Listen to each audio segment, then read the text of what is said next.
నెలవారీగా మీకు చేసే సహాయం రొట్టింపులు 3 రెట్లు అవునా కాదా? అదే మారిగా అన్నా క్యాంటీన్ పెట్టాం.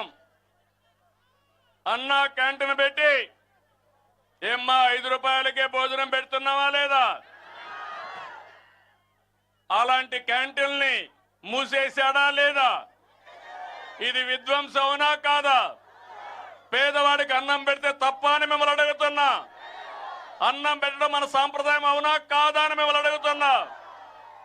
అలాంటి విధ్వంసానికి పలువడి మిమ్మల్ని అందరినీ కూడా చాలా ఇది చేసే పరిస్థితికి వచ్చారు. అదే సమయంలో ఈరోజు ఇంకొక పక్క మీరు చూస్తే ఎన్నికల ముందు రైతుకు చెప్పిన మాట నిలబెట్టుకున్నాం. ఒక విషయం మీ అందరికీ విజ్ఞప్తి చేస్తున్నాం.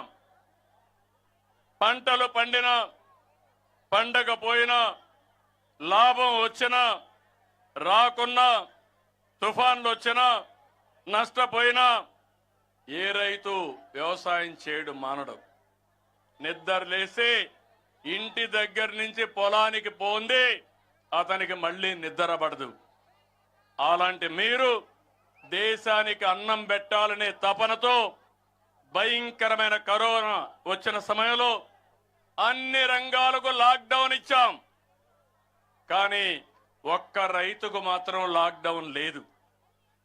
భుజాన నాగల పెట్టుకొని అందరికీ అన్నం పెట్టాలని ఏ మాత్రం విశ్రమించకుండా పనిచేశారు. ప్రాణాలు లెక్క పెట్టుకోలేదు. ఇది మీ గొప్పతనం. మీకు ఎంత చేసినా అది తక్కువే అవుతుంది. ఈ రైతును నిలబెట్టే బాధ్యత ఈ ప్రభుత్వాన్ని చెప్పి మరొక్కసారి మీకు తెలియజేస్తున్నా. ఈ పథకం ద్వారా ఈరోజు మీరు ఒక్కసారి చూస్తే 46,85,838 మంది రైతులకు లబ్ధి వస్తుంది. ఒక్కొక్క రైతుకు 5,000 వేసాం. కేంద్రం 2,000 వేసింది.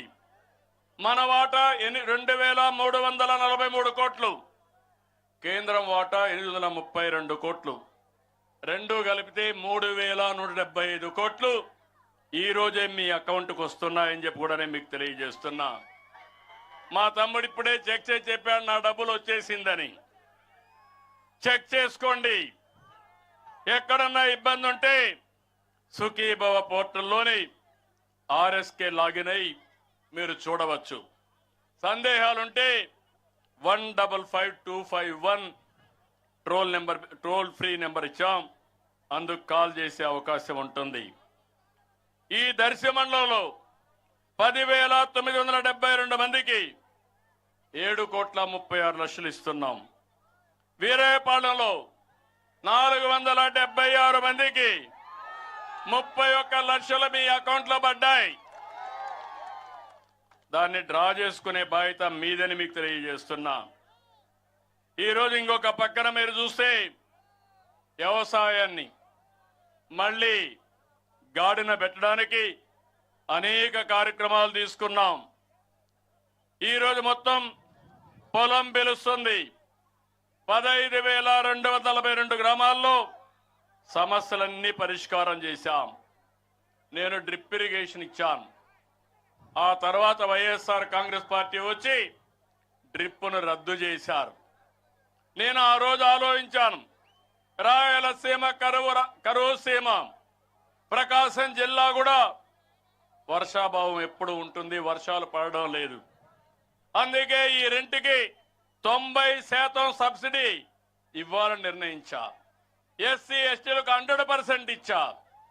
మిగిలిన ప్రాంతాలకి 70% ఇచ్చా. మొన్ననే పోయిన సంవత్సరం 1,17,880 ఎకరాలు